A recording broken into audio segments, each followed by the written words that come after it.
Nurg'un paketlar shuni isbotlaydiki, Xitoy hukumati sun'iy idrok va yuqori texnika orqali kishilarni nazorat qilish, bo'libmi chiroy va ovoz farqlantirish, iz qo'g'lash va boshqa biologik sonliq ma'lumotlar orqali boshqa millatlarni kontrol qilib kelmoqda. Ba'zi amerikalik olimlarning qarashicha, Xitoy hukumati texnika orqali umumiylikqa qarab yuzlanmoqda. Amerikaning sobiq davlat ishlari kotibi Rice texnikani boshqarish sistemasi va texnik ishlatuvchilarning qimmati texnikaning insoniyatga baxt saodat qo'sha oladigan yoki qo'sha olmaydiganligini belgilaydi.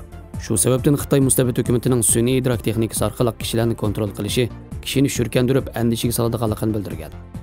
Xitoyning ijtimoiy innovat sistemasi kishilarning shaxsiy sonliq ma'lumotlarini egallab, chiroy tonish qatorliq sun'iy idrok texnikasi qo'shilib, Xitoy hukumati nazorat qilish maqsadiga yetalaydi. Bu shubhisizki mustabidlikning boshlanishi. 2019-yili Xalqaro kishilik huquq tashkilotining e'lon qilgan dokladida Xitoyning birlashma mashg'ulot usbasini ishlatganligini oshkorlab, Sharq Turkiston Uyg'urlarining turmushini keng ko'lamda to'plash va nazorat qilish. Bu saqchilarga maxsuslangan programma bo'lib, Sharq Turkistondagi Uyg'ur va boshqa musulmonlarning shaxsiy uchurlarini to'plash, shaxsiy maxfiyatlik, orq ko'rinish uchurlarini o'z ichiga olgan bo'lib, Yanfunning ma'lum bir qo'llanishchan programmasi yoki Xitoy internet mudofaa subsidiyadan o'tgan o'tmaganligini tekshirish qurol ekanligini oshkorlagan.